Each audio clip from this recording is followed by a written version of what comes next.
अस्सलाम वालेकुम दोस्तों। आज हम जिस नावल पे बात करने जा रहे हैं वो है बेप्सी सिद्धवा का the ice candy man. Bapsi Sidhwa पाकिस्तानी नज़ाद अमरीकी इंग्लिश नावल नगार हैं। उन्होंने अपना पहला नावल द क्रो ईटर के नाम से 1978 में लिखा और उनका दूसरा नावल जो है वो 1982 में द ब्राइड के नाम से आया और ये तीसरा novel the ice candy man जो है वो 1988 में पाकिस्तान में शाया हुआ। और इसका जो अमेरिकन वर्जन है वो 1991 में द क्रैकिंग इंडिया के नाम से शाया हुआ। तो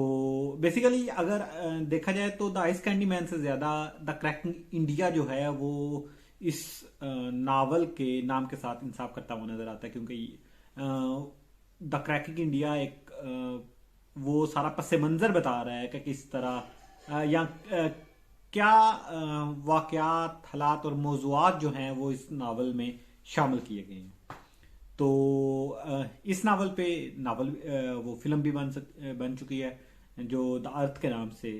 द अर्थ 1947 के नाम से बनी है। इसके अलावा बेप्सी सिद्धवा 2006 में जो नावल लिखा है उसका नाम द वाटर है और उस पर भी अब तक एक फिल्म बन चुकी है। तो बेप्सी सिद्धवा को द आइस कैंडी मैन ने बेप्सी सिद्धवा को शोहरत की बुलंदियों पे पहुंचाया और उनका तारुफ बाहर के ममालिक से हुआ और अब उनकी पहचान जो है वो द क्रैकिंग इंडिया या आइस कैंडी मैन ही कहा जाता है और उनको 1991 में 17 इम्तियाज दिया गया उनकी अदबी खिदमात की बिना पर। यूं तो उर्दू फिक्शन में तकसीम के बाद के हालात पर, तस्कीर की तकसीम के बाद के हालात पे काफ़ी ज़्यादा मवाद मिल जाता है। स्पेशली आग का दरिया हो, उदास नस्लें हों, बस्ती हो या आंगन हो, इस जैसे दीगर जो नावल हैं उनमें कहीं ना कहीं तकसीम का जिक्र किया गया है। या आप देखें कि हमारे जो मशहूर अफसाना नगार हैं उर्दू के, उस क्लासिक अफसाना नगार जैसे मंटू है, बेदी है, कृष्णचंद्र है या उसके अलावा इंतजार हुसैन है, तो इन सब नावल निगारों ने कहीं ना कहीं तकसीम को अपने अफसाने या नावल का मौजूद बनाया है। लेकिन द क्रैकिंग इंडिया या आइस कैंडी मैन को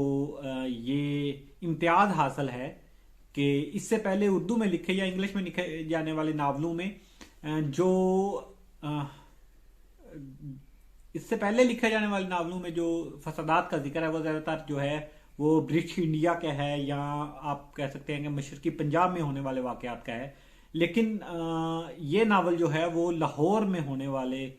फसादात और उसके पस मंज़र में होने वाले वाक़यात और तारीखी शवाहद को सामने लेके आता है। इससे पहले जो है वो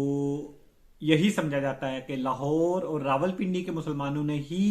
फसादात का आगाज किया और इसके बाद जो है ये फसादात जो हैं वो पूरे बरसगीर को अपनी लपेट में ले लिया और एक खूनी दास्तान रकम हुई। लेकिन ये नावल जो है वो मुसलमानों से हट के सिखों के किरदार पे भी जो है वो रोशनी डालता है और बताता है कि किस तरह सिख और हिंदू जो हैं उन्होंने भी अपनी तकारीर और अपने जो रद्द अमल के जरिए ये दिखाया कि इस नावल में ये दिखाया गया कि किस तरह सिखों और हिंदुओं ने अपने रद्द अमल के जरिए मुसलमानों को उकसाया कि वो उनके खिलाफ जाएं या अपने तहफ़्फ़ुज़ के लिए वो लड़ें। तो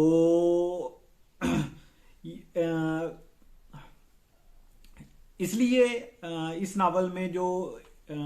एक मौजू बनाया गया है वो सिखों का किरदार है कि किस तरह जो है वो सिखों ने आके अकाली दल के जरिए यहाँ हमला किया। इससे पहले जो है वो नावल जो है वो तीन मुख्तलिफ अदवार में तकसीम आप कर सकते हैं कि तकसीम से पहले, तकसीम के दौरान और तकसीम के बाद के हालात कि किस तरह जो है इस सारे अलमिये ने लोगों की नफ्सियात पे असर डाला और किस तरह जो है वो फसाद बर्पा हुआ। इसमें अगर आप देखें कि कुछ किरदार जो हैं वो जिना बाग में बैठे हुए हैं, हिंदू हैं, मुसलमान हैं, ईसाई हैं, वो लोग जो अपना दिवाली, होली, बसंत या अपना जो ईस्टर और ईदैन के त्यौहार हैं वो इकट्ठे मनाते हैं, एक दूसरे के साथ भाईचारे के साथ रहते हैं, वो कस्में खा रहे हैं कि हम एक दूसरे की मदद करेंगे। या इसके अलावा आप नावल में देखेंगे कि इमाम दीन जो है एक किरदार है, वो लाहौर के अपने नवाही गांव में जाता है, तो वहाँ सिख और मुसलमान जो जाट होते हैं और जो रहायशी हैं उस गांव के, तो वो एक दूसरे के साथ कस्में खा रहे हैं और कह रहे हैं कि भाई हम भाई हैं, हम एक दूसरे की मदद करेंगे जब कोई मुश्किल वक्त आया। लेकिन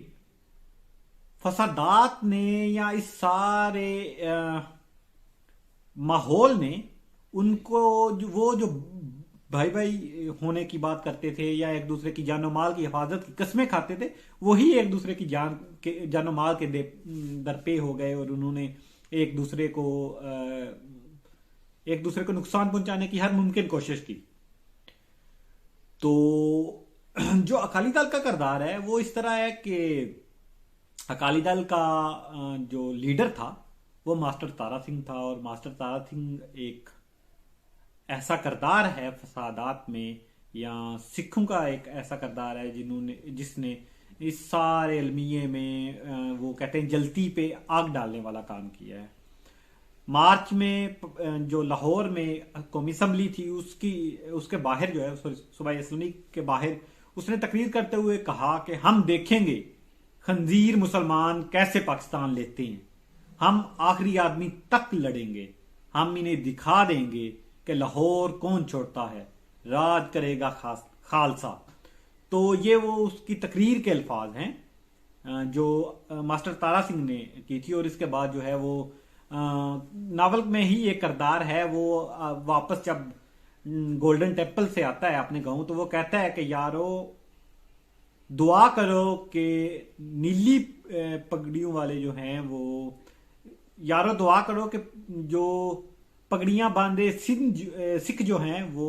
करपानू के साथ और बर्छू के साथ जो है वो गोल्डन टेम्पल में घूम रहे हैं, और वो यहां ना आ जाएं, अगर वो यहां आ गए तो उन्होंने सब कुछ तबाह कर देना है। और यही हुआ कि जब अकाली दल वाले मशरकी और मगरबी पंजाब में फैले तो उन्होंने अपने सामने आने वाला, रास्ते में आने वाला हर गांव जो है, जो मुस्लिम गांव है, उसे काट डालने और तबाह करने और उसको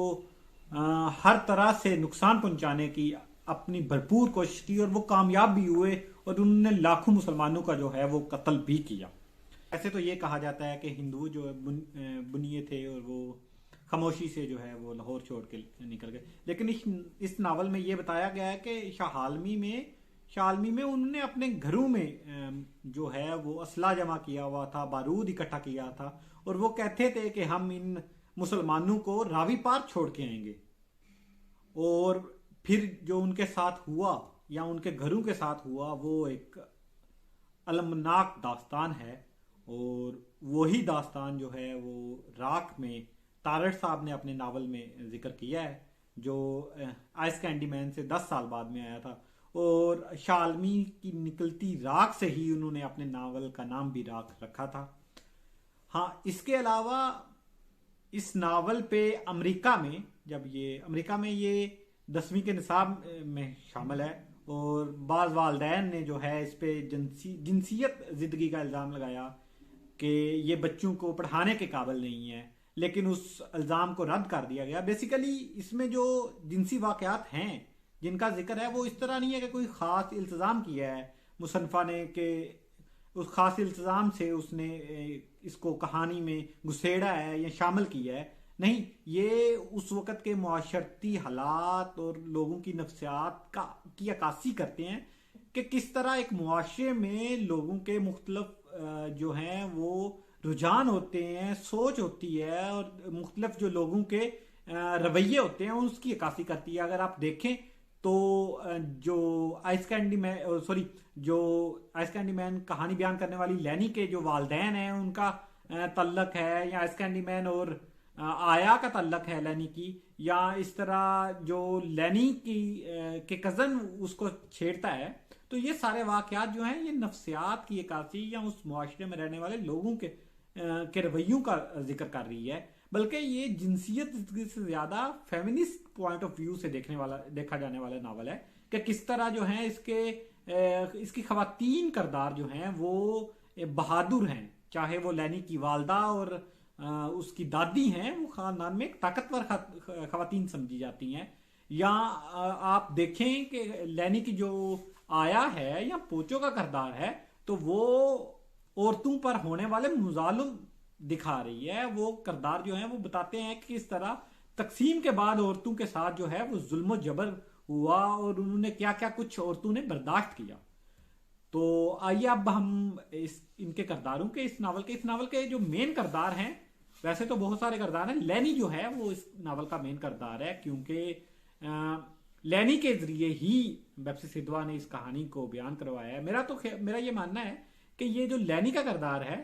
ये गैर जानबदारियत की तरफ इशारा करता है कि एक बच्चा जिस तरह चीजों को गैर जानबदार होकर देखता है, तो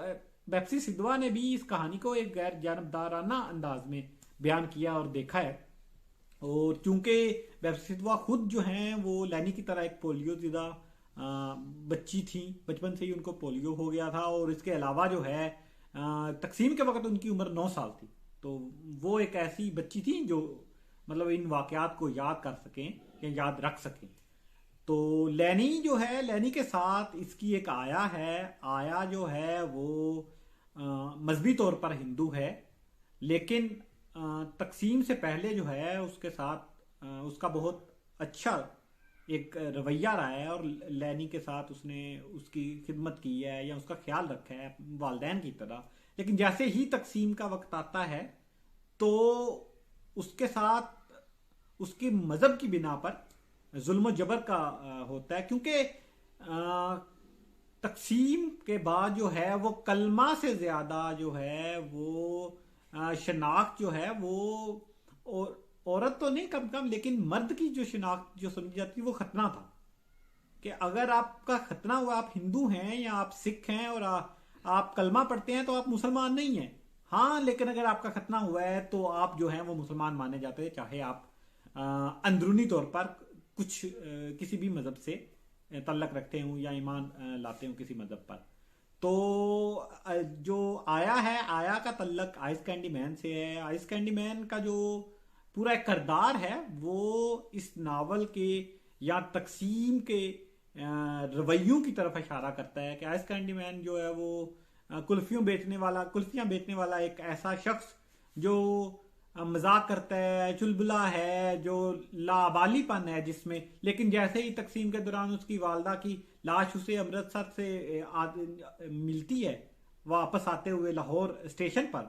जिसके जो है वो पस्तान कटे हुए हैं, तो उसको देखते ही उसकी नफ्सियात इस तरह दरहम बरहम हो जाती है और वो दिमागी तौर पे इस तरह अजियत पसंद हो जाता है कि वो उसके बाद जो है वो अपनी जो महबूबा है आया उसके साथ ही जुल्म और जबर करता है, उसे तरह तरह के परेशानियां और तकलीफें देता है। और इसी वजह से जो है, उसी के रवैयों की वजह से जो है आया को